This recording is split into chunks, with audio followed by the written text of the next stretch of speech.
Makeup ಮಾಡ್ಕೊಂಡಾಗ ನಿಮ್ಮ skin ಕೂಡ ಈ ಥರ ಕಾಣುತ್ತಾ, ಇದನ್ನು ನಾವು ಪ್ಯಾಚಿ ಮೇಕಪ್ ಅಂತೀವಿ. ಸೊ ನಿಮ್ಮ ಮೇಕಪ್ ಈ ಥರ ಏನಕ್ಕಾಗತ್ತೆ ಅಂದರೆ, ಒಂದು ನೀವು ಮೇಕಪ್ ಮಾಡ್ಕೊಳ್ಳೋದಕ್ಕಿಂತ ಮೊದಲು ಒಂದಷ್ಟು ಸ್ಕಿನ್ ಪ್ರೆಪ್ ಅಂತ ಇರುತ್ತೆ. ಅದನ್ನು ಸರಿಗೆ ಮಾಡಿಲ್ಲ ಅಂದರೆ, ಸರಿಯಾಗಿರುವಂಥ ಪ್ರಾಡಕ್ಟ್ನ ನೀವು ಚೂಸ್ ಮಾಡಿಲ್ಲ ಅಂದರೆ, ಮತ್ತು ಸರಿಗೆ ಬ್ಲೆಂಡ್ ಮಾಡಿಲ್ಲ ಅಂದರೆ, ಇನ್ನೂ ಮೇಕಪ್ ನೀಟಾಗಿ ಸೆಟ್ ಆಗಿಲ್ಲ ಅಂದರೆ ಆ ರೀತಿಯಲ್ಲಿ ಆಗುತ್ತೆ. ಇವತ್ತಿನ ವಿಡಿಯೋನಲ್ಲಿ ನಾನು ತೋರಿಸ್ಕೊಡುವಂಥ ಒಂದೊಂದು ಸ್ಟೆಪ್ಪು ನೀವು ಕರೆಕ್ಟಾಗಿ ಫಾಲೋ ಮಾಡಿ, ನಾನು ಹೇಳ್ಕೊಟ್ಟ ಹಾಗೆ ನೀವು ಮೇಕಪ್ ಮಾಡಿ, ನಿಜವಾಗ್ಲೂ ನಿಮ್ಮ ಮೇಕಪ್ ಆ ಥರ ಆಗೋದೇ ಇಲ್ಲ. ಸೊ ಬನ್ನಿ, ಸ್ಟೆಪ್ ಬೈ ಸ್ಟೆಪ್ ರೂಟೀನ್ ನಾನು ನಿಮ್ಮ ಇವತ್ತು ಎಲ್ರಿಗೂ ತೋರಿಸ್ಕೊಡ್ತೀನಿ, ನೀಟಾಗಿ ಡೀಟೇಲಾಗಿ ಹೇಗಿರಬೇಕು ನಿಮ್ಮ ಮೇಕಪ್ ಅಂತ. ಆ್ಯಂಡ್ ನಾನು ಮೇಕಪ್ ಮಾಡ್ಕೊಂಡಿದ್ದ ನಂತರ ಕ್ಲೋಸಪ್ಪಲ್ಲಿ ಕೂಡ ನಿಮಗೆ ತೋರಿಸ್ತೀನಿ ನೋಡಿ. ಒಂಚೂರು ಕೂಡ ಪ್ಯಾಚಿಯಾಗಿ ಕಾಣೋದಿಲ್ಲ, ಕ್ರೀಸ್ ಕಾಣೋದಿಲ್ಲ, ಪೋರ್ಸ್ ಒಳಗಡೆ ಎಲ್ಲ ಹೋಗಿ ನನ್ನ ಮೇಕಪ್ ಉಳ್ಕೊಳ್ಳೋದಿಲ್ಲ. ಅಂದರೆ ಒಂದೊಂದು ಸರಿ ಚುಕ್ಕೆ ಚುಕ್ಕೆ ಥರ ಕಾಣುತ್ತೆ ನೋಡಿ, ಆ ಥರ ಏನೂ ಕಾಣೋದಿಲ್ಲ. ನನಗೆ ಪೋರ್ಸ್ ಇದ್ದರೂ ಟೆಕ್ಸ್ಚರ್ಸ್ ಇದ್ದರೂ ನನ್ನ ಸ್ಕಿನ್ ಫ್ಲಾಲೆಸ್ ಆಗಿ ಕಾಣುತ್ತೆ ಮೇಕಪ್ ಆದಮೇಲೂ ಕೂಡ. ಸೊ ನಿಮ್ಮ ಮೇಕಪ್ ಕೂಡ ಇದೇ ರೀತಿ ಇರಬೇಕಂದ್ರೆ please continue watching the video. ಒಂದು ಸ್ಟೆಪ್ ಕೂಡ ತುಂಬ ಇಂಪಾರ್ಟೆಂಟ್, ಸೊ ಮಿಸ್ ಮಾಡ್ಕೋಬೇಡಿ. ಮೊದಲನೆಯ ಇಂಪಾರ್ಟೆಂಟ್ ಸ್ಟೆಪ್ ಏನು ಗೊತ್ತಾ? ಮಾಯಿಶ್ಚರೈಸರ್ ಹಾಕ್ಕೊಳ್ಳೋದು. ನಾನು ಆಲ್ರೆಡಿ ಮಾಯಿಶ್ಚರೈಸರ್ ಹಚ್ಕೊಂಡಿದ್ದೀನಿ. ನೀವು ಕೂಡ ಯಾವುದೇ ಸ್ಕಿನ್ ಟೈಪ್ ಅವರಾಗಿದ್ರು, ಈವನ್ ಆಯಿಲಿ ಸ್ಕಿನ್ ಇರೋರಾಗಿದ್ರು ಮಾಯಿಶ್ಚರೈಸರ್ ಹಾಕ್ಕೋಬೇಕು. ಈಗ ನೀವು ನಿಮ್ಮ ಸ್ಕಿನ್ನನ್ನು ಸ್ಮೂತ್ ಮಾಡಬೇಕು. ಈಗ ನೀವು ನಿಮ್ಮ ಸ್ಕಿನ್ನಿನ ಹತ್ತಿರದಲ್ಲಿ ನೋಡಿದಾಗ ಈ ರೀತಿ ಚುಕ್ಕೆ ಚುಕ್ಕೆ ಥರ ಕಾಣುತ್ತೆ ಕೆನ್ನೆ ಮೇಲೆ, ಹಣೆ ಮೇಲೆ. ಇದು ಒಂದು ರಫ್ ಟೆಕ್ಸ್ಚರ್ ಕೊಡುತ್ತೆ. ಇದನ್ನು ನಾವು ಬ್ಲರ್ ಮಾಡೋದಕ್ಕೆ ಮತ್ತು ಮ್ಯಾಟ್ ಅಂದರೆ ಆಯಿಲ್ನ ಕಂಟ್ರೋಲ್ ಮಾಡೋದಕ್ಕೆ ಒಂದು ಪ್ರೈಮರ್ ಯೂಸ್ ಮಾಡಬೇಕು. ಇಲ್ಲಿ ನಾನು ಯೂಸ್ ಮಾಡ್ತಿರೋ ಪ್ರೈಮರ್ ಲ್ಯಾಕ್ಮಿಯ unreal blur effect primer. So ಇದನ್ನು ಸ್ವಲ್ಪ ತೊಗೊಂಡು ಈ ರೀತಿ ಮೇಯ್ನಾಗಿ ನೋಡಿ ಎಲ್ಲಿ ಪೋರ್ಸ್ ಇದೆ ಅಲ್ಲಿ ಫೋಕಸ್ ಮಾಡಿ ಫುಲ್ ಫೇಸ್ ಮೇಲೆ ಸ್ಪ್ರೆಡ್ ಮಾಡಿ. ಈಗ ಈ ಒಂದು ಪೋರ್ಸು ಒಂದು ಕಾಂಬಿನೇಷನ್ ಸ್ಕಿನ್ ಇರೋರಿಗೆ ಮತ್ತು ಆಯಿಲಿ ಸ್ಕಿನ್ ಇರೋರಿಗೆ ಜಾಸ್ತಿ ಇರುತ್ತೆ. ಇದರ ಕೆಲಸ ಏನು? ಆಯಿಲಿನೆಸ್ನ ಜಾಸ್ತಿ ಮಾಡೋದು.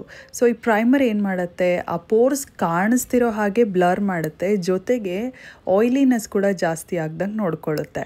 ಸೊ ಇದರ ಮೇಲೆ ನೀವು ಮಾಡುವಂಥ ಮೇಕಪ್ ಸ್ಮೂತಾಗಿ ಕೂತ್ಕೊಳ್ಳುತ್ತೆ. ಆ್ಯಂಡ್ ಮೇಕಪ್ ಆದ ನಂತರ ಕೂಡ ನಿಮ್ಗೆ ಆ ಪೋರ್ಸ್ ಎದ್ದು ಕಾಣೋದಿಲ್ಲ, ಅಥವಾ ನೀವು ಯೂಸ್ ಮಾಡುವಂಥ ಪ್ರಾಡಕ್ಟು ಆ ಪೋರ್ಸ್ ಒಳಗಡೆ ಹೋಗಿ ಕೂತ್ಕೊಳ್ಳೋದಿಲ್ಲ. ಸೊ ನೋಡಿ, ನೀವು ಪ್ರೈಮರ್ ಯೂಸ್ ಮಾಡಿದ್ಮೇಲೆ ನೀವು ನಿಮ್ಮ ಫೇಸ್ನ ಟಚ್ ಮಾಡಿ ನೋಡಿದಾಗ ತುಂಬ ಸ್ಮೂತಾಗಿ ಅನಿಸುತ್ತೆ, ಪೋರ್ಸ್ ಕೂಡ ಅಷ್ಟು ಎದ್ದು ಕಾಣಿಸ್ತಿರೋದಿಲ್ಲ. ಈಗ ಏನು ಮಾಡಬೇಕು? ನಿಮಗೆ ಪಿಗ್ಮೆಂಟೇಷನ್, ಡಾರ್ಕ್ ಸರ್ಕಲ್ಸ್, ಡಾರ್ಕ್ ಸ್ಪಾಟ್ಸ್ನ ಕರೆಕ್ಟ್ ಮಾಡಬೇಕು. ಅದಕ್ಕೆ ಆರೆಂಜ್ ಕರೆಕ್ಟರ್ ಯೂಸ್ ಮಾಡ್ಬೋದು ನೀವು.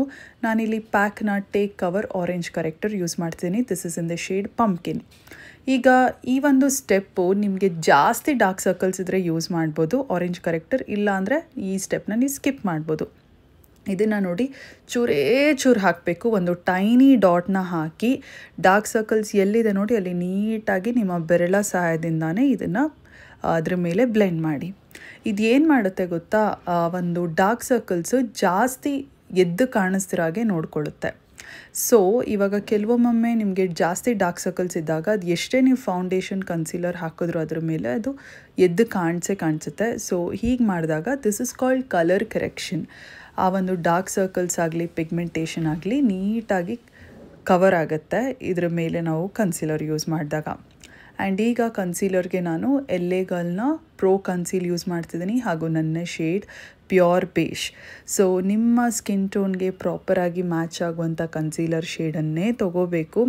ಆ್ಯಂಡ್ ನೀವು ಎಲ್ಲೆಲ್ಲಿ ಆರೆಂಜ್ ಕರೆಕ್ಟರ್ ಯೂಸ್ ಮಾಡಿದ್ರಿ ನೋಡಿ, ಕಣ್ಣಿನ ಇನ್ನರ್ ಕಾರ್ನರ್ ಮತ್ತು ಕಣ್ಣಿನ ಸುತ್ತಲೂ ಒಂದು ಡಾಟ್ ಹಾಕಿ, ಬಾಯಿಯ ಸೈಡಲ್ಲಿ ಪಿಗ್ಮೆಂಟೇಷನ್ ಇದ್ದರೆ ಅಲ್ಲಿ, ಮೂಗಿನ ಸೈಡಲ್ಲಿ, ಸೊ ಬೇಸಿಕಲಿ ನಿಮಗೆ ಪಿಂಪಲ್ ಮಾರ್ಕ್ಸ್ ಎಲ್ಲ ಇದ್ದರೂ ಅದ್ರ ಮೇಲೆ ಕೂಡ ಹಾಕ್ಬೋದು. ಇಲ್ಲಿ ನಾನು ಪ್ಯಾಕ್ನ 219 ಕನ್ಸೀಲರ್ ಬ್ರಷ್ನ ಯೂಸ್ ಮಾಡಿಕೊಂಡು ಈ ಒಂದು ಕನ್ಸೀಲರ್ನ ಬ್ಲೆಂಡ್ ಮಾಡ್ತಿದ್ದೀನಿ.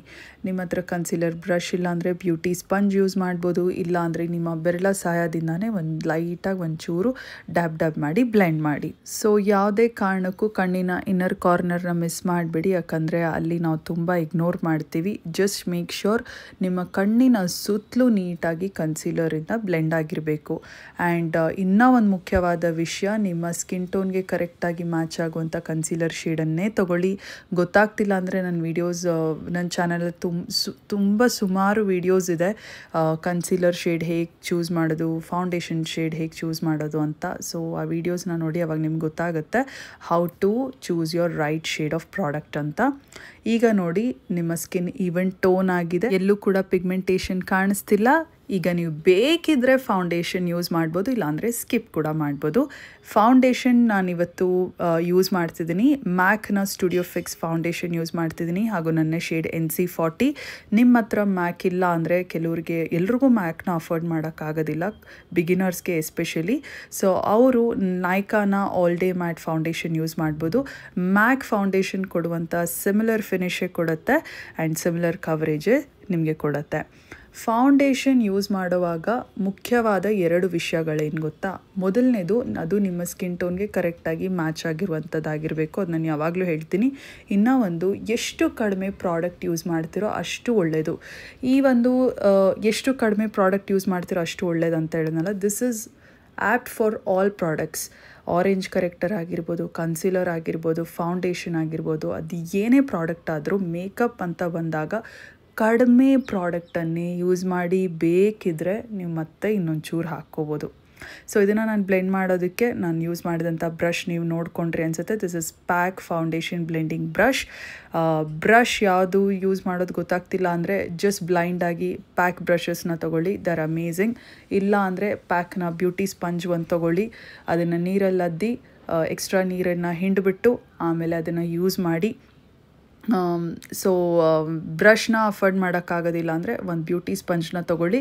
ಒಂದು ಬ್ಯೂಟಿ ಸ್ಪಂಜ್ ಇದ್ದರೆ ಸಾಕು, ನಿಮ್ಮ ಎಲ್ಲ ಕನ್ಸೀಲರ್, ಫೌಂಡೇಶನ್, ಆರೆಂಜ್ ಕರೆಕ್ಟರ್ ಎಲ್ಲ ಕೂಡ ಅದರಲ್ಲೇ ಬ್ಲೆಂಡ್ ಮಾಡ್ಬೋದು. So coming back to the point, ನೋಡಿ ಇವಾಗ ನೀಟಾಗಿ ಫೌಂಡೇಶನ್ ಬ್ಲೆಂಡ್ ಮಾಡಿದ್ದೀನಿ. ಈ ರೀತಿ ಎಡ್ಜಸ್ ಇರುತ್ತೆ ನೋಡಿ, ಜಾ ಲೈನ್ ಆಗಿರ್ಬೋದು, ಹಣೆ ಮೇಲಾಗಿರ್ಬೋದು, ಅಲ್ಲಿ ನೀಟಾಗಿ ಫೌಂಡೇಶನ್ ಬ್ಲೆಂಡ್ ಮಾಡಿ, ಇಲ್ಲಾಂದರೆ ಅಲ್ಲಿ ಪ್ಯಾಚಿಯಾಗಿ ಕಾಣುತ್ತೆ. ಸೊ ಈಗ ನಾನು ಕ್ಲೋಸಪ್ಪಲ್ಲಿ ತೋರಿಸ್ತೀನಿ ನೋಡಿ, ಪೋರ್ಸ್ ಒಳಗಡೆ ಎಲ್ಲ ಹೋಗಿ ಕೂತಿಲ್ಲ ನನ್ನ ಮೇಕಪ್. ಫೌಂಡೇಶನ್ ನೀಟಾಗಿ ಬ್ಲೆಂಡ್ ಆಗಿದೆ, ಈ ರೀತಿಯಲ್ಲೇ ಕಾಣಿಸ್ಬೇಕು. ಇವಾಗ ನೀವು ಪ್ರೈಮರ್ ಹಾಕಿಲ್ಲ ಅಂತ ಅಂದ್ಕೊಳ್ಳಿ, ಆಗ ಪೋರ್ಸ್ ಒಳಗಡೆ ಎಲ್ಲ ಕೂತ್ಕೊಂಡಿರೋದು ಮತ್ತು ಆ ಪೋರ್ಸ್ ಇನ್ನೂ ಎದ್ದು ಕಾಣಿಸೋದು.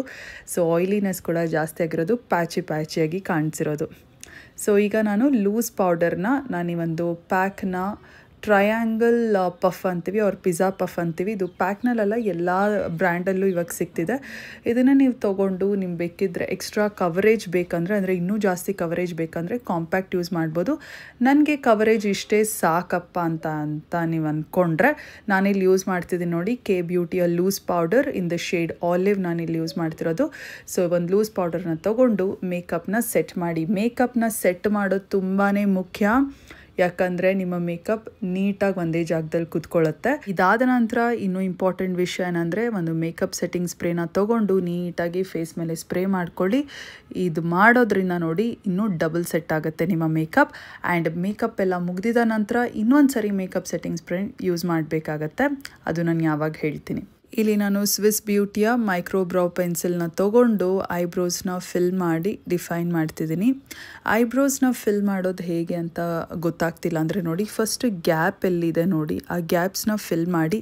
ಹೇಗೆ ಫಿಲ್ ಮಾಡ್ತೀರಾ, ಆ ಕೂದಲು ಬೆಳೆಯುವಂಥ ಡೈರೆಕ್ಷನ್ನ ನೋಡಿ, ಆ ಡೈರೆಕ್ಷನ್ ಮೇಲೆ ನೀವು ಚಿಕ್ಕ ಲೈನ್ನ ಡ್ರಾ ಮಾಡ್ತಾ ಹೋಗಿ ಆ್ಯಂಡ್ ಫಿಲ್ ಮಾಡಬೇಕು.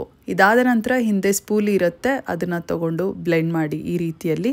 ಆಗ ಯಾವುದೇ ಒಂದು ನೀವು ಲೈನ್ ಬರ್ದಂಗೆ ಕಾಣಿಸಿರೋದಿಲ್ಲ, ನೀಟಾಗಿ ಬ್ಲೆಂಡ್ ಆಗಿರುತ್ತೆ ಅಷ್ಟೇ. ಇದಾದ ನಂತರ ಮಸ್ಕರ ಯೂಸ್ ಮಾಡ್ತೀನಿ. ಲಾರಿಯಲ್ನ ಪ್ಯಾನರೋಮಾ ಮಸ್ಕರ ಯೂಸ್ ಮಾಡ್ತಿದ್ದೀನಿ.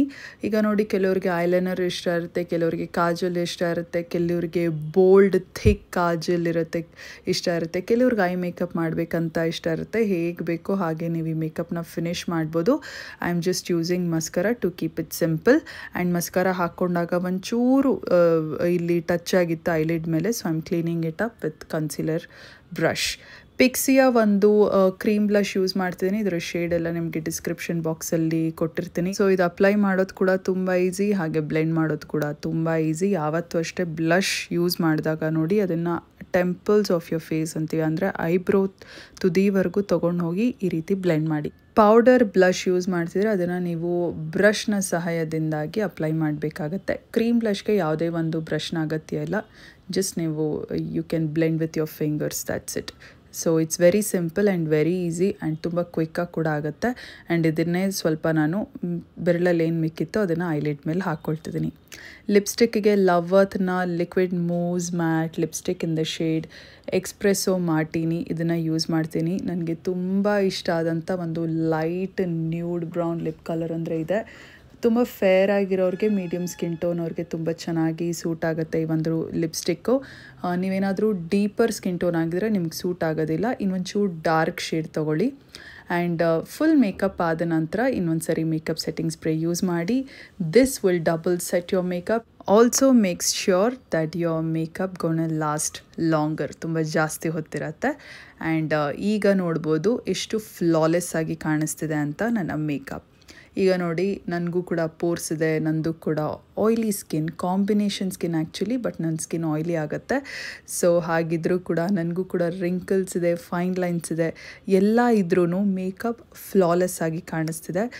ಸೊ ಏನೇನು ಇಂಪಾರ್ಟೆಂಟ್ ವಿಷಯ ಹೇಳ್ದೆ ಹೇಳಿ, ಒಂದು ಮಾಯ್ಶ್ಚರೈಸರ್ ಯೂಸ್ ಮಾಡೋದು, ಪ್ರೈಮರ್ ಯೂಸ್ ಮಾಡೋದು, ಜಾಸ್ತಿ ಡಾರ್ಕ್ ಸರ್ಕಲ್ಸ್ ಇದ್ದರೆ ಕಲರ್ ಕರೆಕ್ಟರ್ ಯೂಸ್ ಮಾಡಿ, ಕನ್ಸೀಲರ್ ಫೌಂಡೇಶನ್ ಎರಡೂ ನಿಮ್ಮ ಸ್ಕಿನ್ ಟೋನ್ಗೆ ಕರೆಕ್ಟಾಗಿ ಮ್ಯಾಚ್ ಆಗಬೇಕು, ಕಡಿಮೆ ಪ್ರಾಡಕ್ಟ್ಸನ್ನು ಯೂಸ್ ಮಾಡಬೇಕು.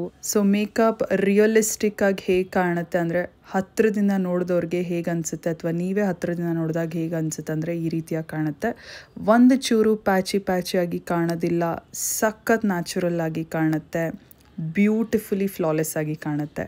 ಸೊ ಗೈಸ್, ಪ್ರಾಡಕ್ಟ್ ಲಿಂಕ್ಸ್ ಎಲ್ಲ ಡಿಸ್ಕ್ರಿಪ್ಷನ್ ಬಾಕ್ಸಲ್ಲಿ ಕೊಟ್ಟಿರ್ತೀನಿ, ಚೆಕ್ ಮಾಡಿ ಅಂತ ಹೇಳ್ತಾ ಸಿಗುವ ಮತ್ತೊಂದು ವಿಡಿಯೋನಲ್ಲಿ. ಟೇಕ್ ಕೇರ್, ಬಾಯ್.